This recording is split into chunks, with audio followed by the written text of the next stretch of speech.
Roambifolo jona 2020, roambifolo jona 2020. Feno folo taona katroka omaly namoany fitsarana avy moa malala-pandrenana nididina hitsipahana ny fanonganana na ny déchéance ny filompirana teo aloha era-Jonary Mampianina. Raha tsy aivina dia ny 20 janoary 2020 no nanao ny fianianana ny filoha era-Jonary Mampianina rehefa lany filompirena tamin'ny fifidianana fiodinana faharoa izay nitanterahina ny 20 desambra 2020. Fifidianana ara-demokratika voalohany ny tanterana teto Madagasikara taoriny ny krisy 2020 izay naharitra 5 taona ngarangidina. Io 20 desambra 2020 io ihany koa no daty nanatanterana ny fifidianana solombavam-bahoaka.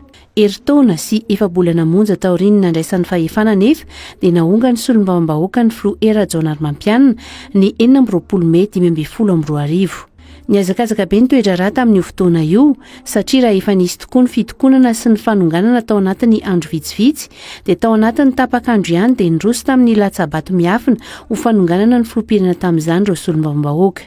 Tsy nisy ny mangarahara tamin'io fifidianana io ny filoha teo aloha era-Jonary Mampianina raha nanao lahateny ho an'ny vahoaka malagasy izy ny ampitso ny fanonganana azy ny 17 Mey 2020. Eo alohany ny zavatra niseho omaly hariva teny amin'ny anteny meram-pirenena dia mametraka fanontaniana ihany mitovy aminao ihany hoe voaja ve mangarahara, voaja ve lalàna, voaja ve ny fitsipika rehetra izay tokony honarahana.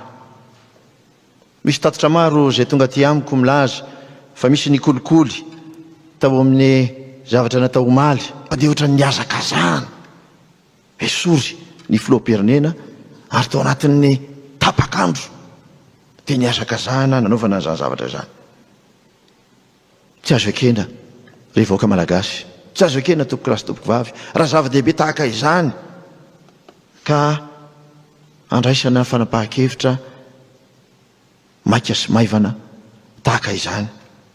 Zavatra izay ekina ny fampandrosoana ny firenena, zavatra ekina ny filaminana ny firenena sy ny fandriampahalemana eo amin'ny firenena, ny fampandrosoana azy nefa dia tsy atao ao anatin'ny mangarahara. Nambarany era-Jonary Mampianina mantsy fa tsy nahatratra 20 araka ny bileta tao anatin'ny vato fandatsaham-bato ny isan'ny solombavam-bahoaka tonga nandatsabato tamin'io fanonganana azy io.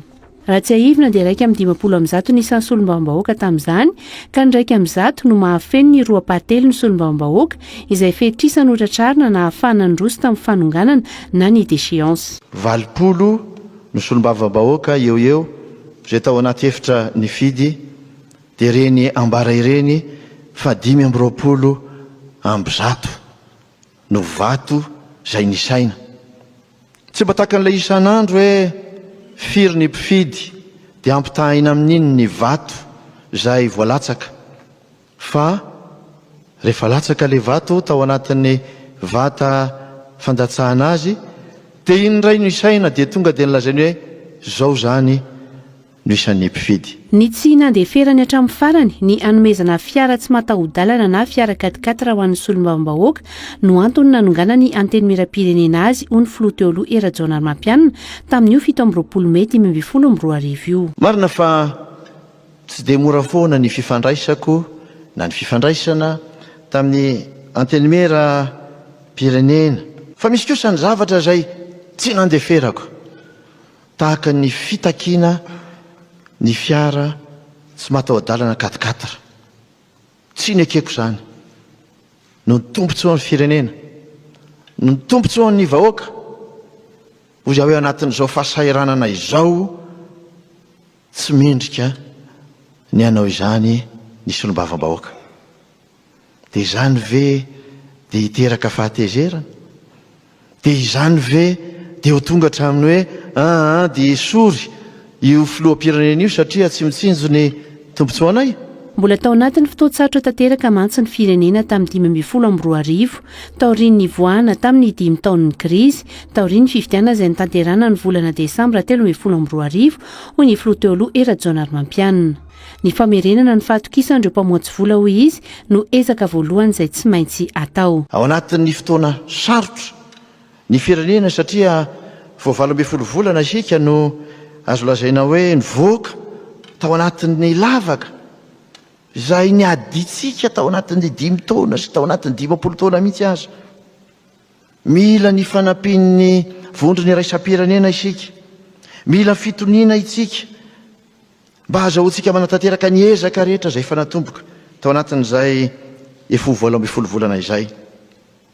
Hitantsika tsara ny vokatra fa tonga ny mpamatsy vola raisam-pirenena, tonga ny mpampiasa vola mijery ny eto amin'ny firenentsika, ary vonina ny ho avy eto amin'ny firenentsika.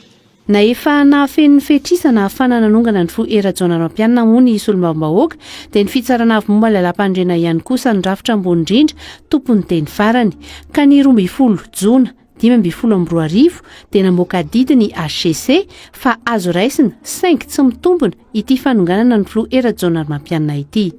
Tsy mitombona ny filazana fa nanao famadihana tanindrazana na haute trahison ny filoham-pirenena hoy ny HCC.